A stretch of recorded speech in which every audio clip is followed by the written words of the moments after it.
comes the sun, and I say, it's alright.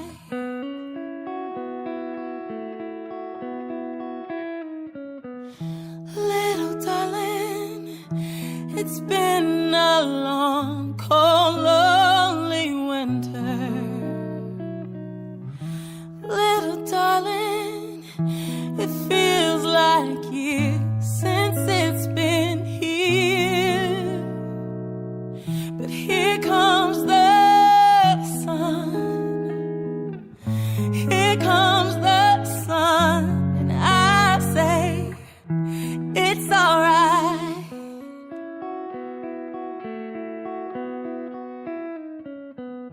Little darling, the smiles return into the faces. Little darling, it seems like years since it's been here. But here comes the sun, little darling. Here comes the sun, and I say, it's alright.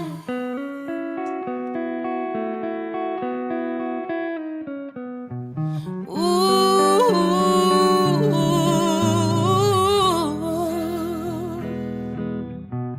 sun, sun, sun, here it comes. Sun, sun, sun, here it comes. Sun, sun, sun, here it comes. Sun, sun, sun, here it comes.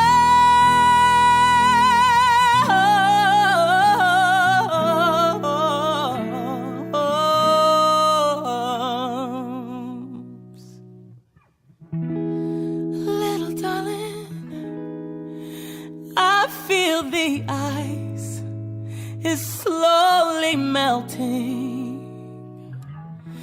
Little darling, it seems like years since it's been clear.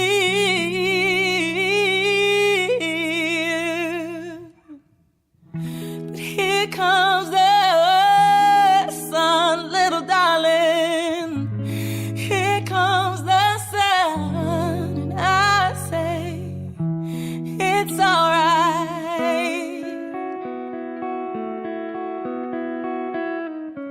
Sun, sun, sun, here it comes. All right, that girl can sing. That's Antonique Smith.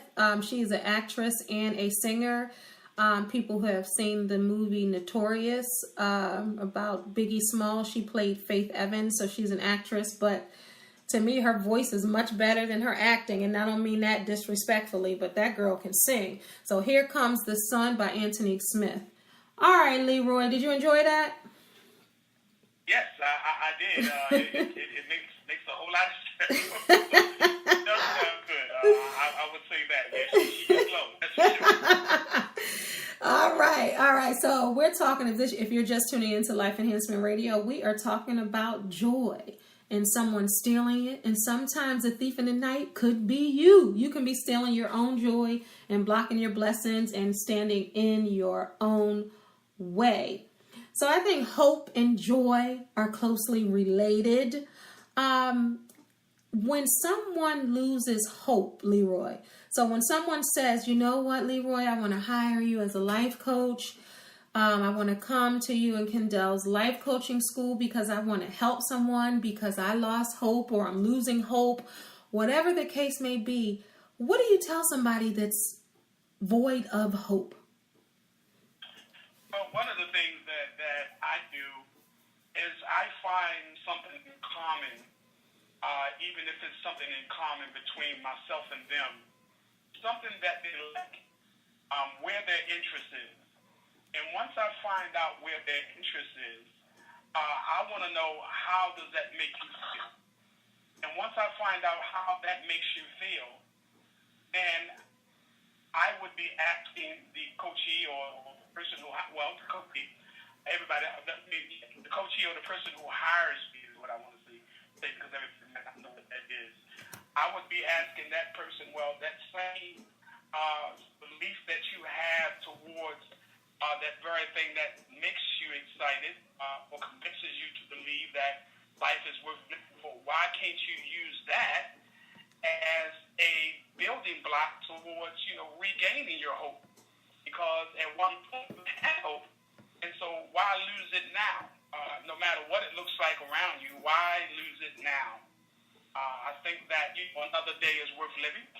So, I would convey that message, just finding out, what little things make them happy.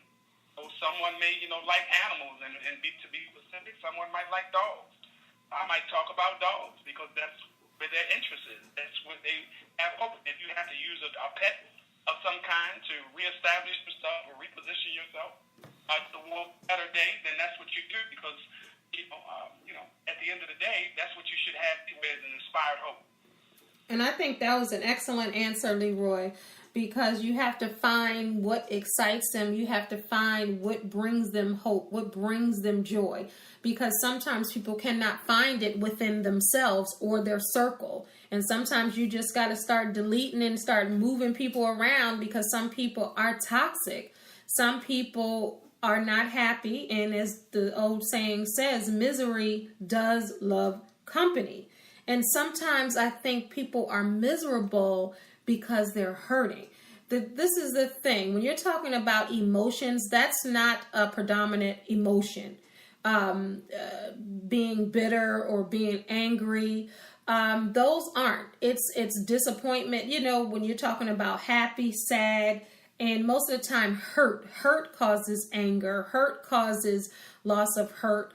Hurt causes pain when you're talking about a person's emotions and feelings.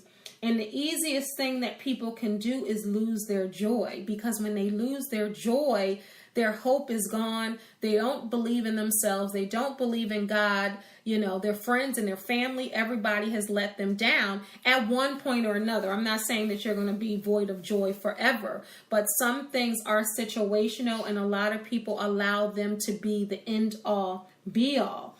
Some people can lose their joy just by a phone call, an email, a text, a news story. Think about what's happening in Charlottesville, Virginia. How many people have lost hope and joy in just America? So certain things that happen in our lives can allow us to lose joy for a moment. But you know what I think the place to find joy, where you find joy the most, other than God? You want to know what, Leroy? in children. In children.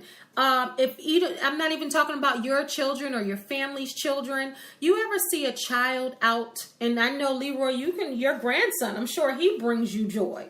When you see a child out, like I almost look like a creep in a stalker sometimes because you already know, Leroy, I love children. I always have. And when I see a child just smiling or trying to get up the stairs for the very first time, or you're in a restaurant and you see them trying to feed themselves, or they're trying to talk, or they're trying to explain, or when they laugh, that refreshes my joy.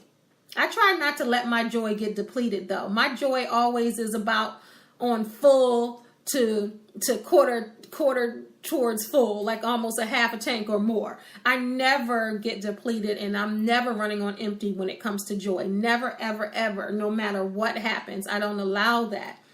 But if it's a case where I'm sitting there, maybe a child, and a lot of people, if you love children or love the innocence of children, just listening to a child laugh, or just laughing out loud, or just listening to people laugh, I find that you can find joy in that. What do you think?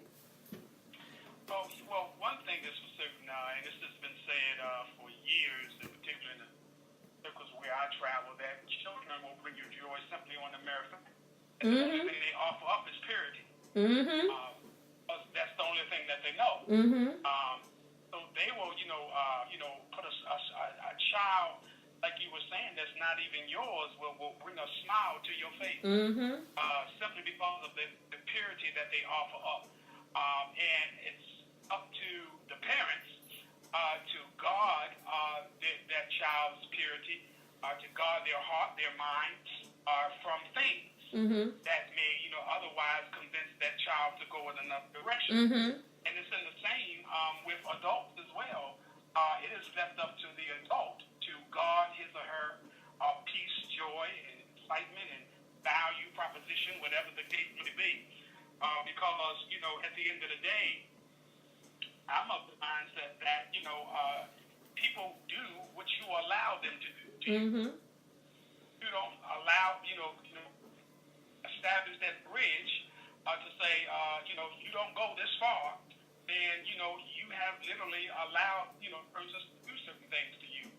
And so then therefore, when it comes to be where it looks like you're being more tolerated than celebrated. Mm-hmm. And I don't think that, from an adult standpoint, I don't think that, nobody wants to be, around nobody or with anybody where they're just simply being tolerated. I definitely don't. Yeah. Mm-hmm. Yeah, absolutely. I mean, it's one of those things where, you have to, take ownership of, one's own, behavior, and take ownership enough in such a way where become aware as, or one becomes aware, should I say, just as what I said earlier, and that is, it takes two to tango. Mm-hmm.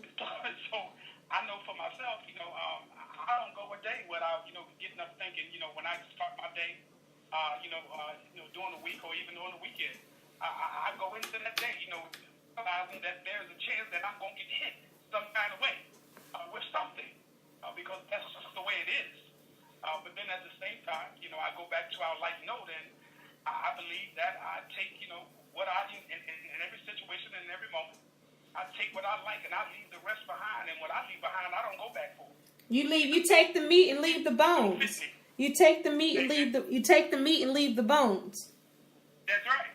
I take what I like, and I leave the rest behind, because whatever I leave behind, I understand enough to know within myself that it's a reason why it don't fit me. Like OJ, like Johnny Cochran said, if it don't fit you, you must quit.